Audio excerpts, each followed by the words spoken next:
حاطط في 2023. طموحاتي في 23 ان انا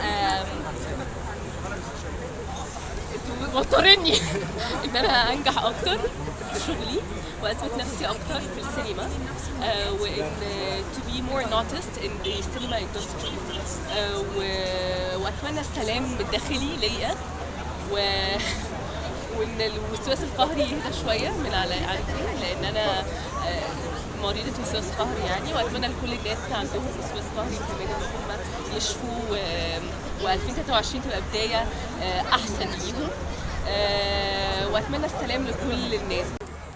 اكتر حاجه تعباني هو اللي هو الوسواس القهري المتعب، هو انواع كتير، في بتبقى افكار في دماغك بتبقى مضايقاك طول الوقت، فما بتنامش قوي، بيأثر على نومك، بيأثر على انبساطك وعلى كل حاجه، فمش بتعيش حياتك 100%. يعني انا دايما عايشه حياتي 80% مثلا او 70%. مين اكتر حد بتحب تهربي له لما بيحصل لك اي حاجه بتتعبني في اي مشاكل، اي حاجه، مامتي طبعا.